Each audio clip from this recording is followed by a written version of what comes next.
In today's video, I'm going to teach you how to download a Google Drive file as a zip archive. Whether you're tackling a work project or organizing your personal files, these steps will streamline your download process in just a few minutes.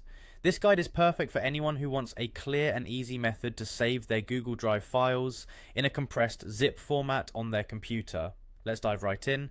First things first, the journey begins by signing into your Google account. Ensure you're logged in with the appropriate credentials.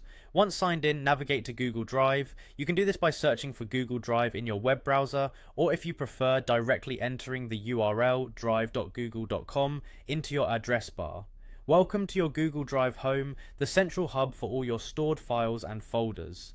Spotting the file or folder you'd like to download is our next mission. Scroll through your saved files or use the handy search bar at the top to ease this process. The search feature allows you to quickly find the file you're after, so you're not lost in your archive of documents and folders. Upon locating your desired file or folder, simply click on it to select it.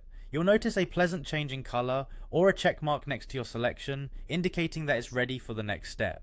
When selecting an entire folder, make sure all its contents are exactly what you intend to access offline. With your file or folder selected, it's time to introduce the right click. A gentle right click on your selection will prompt a menu to appear. Among the options will be the one you're looking for, Download. Clicking Download initiates the download process. As soon as the download action is initiated, Google Drive takes the liberty of compressing your files into a .zip file. This is exceptionally useful as it maintains the integrity of your files while bundling everything up neatly. Once Google Drive completes the compression, your zip file will begin downloading automatically to your computer's Downloads folder.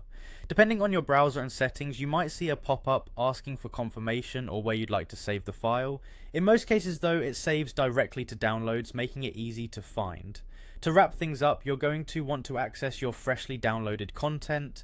Navigate to your computer's Downloads folder, where you should see the zip file sitting pretty and ready for action. To extract its contents, double-click on the file. Your computer will handle the extraction, providing you with a folder containing all the files you just downloaded. There you have it. With these steps, you've successfully downloaded and extracted your Google Drive files. We hope this guide has helped you efficiently manage your downloads, allowing you to organize and access your files with ease. Thank you for tuning in.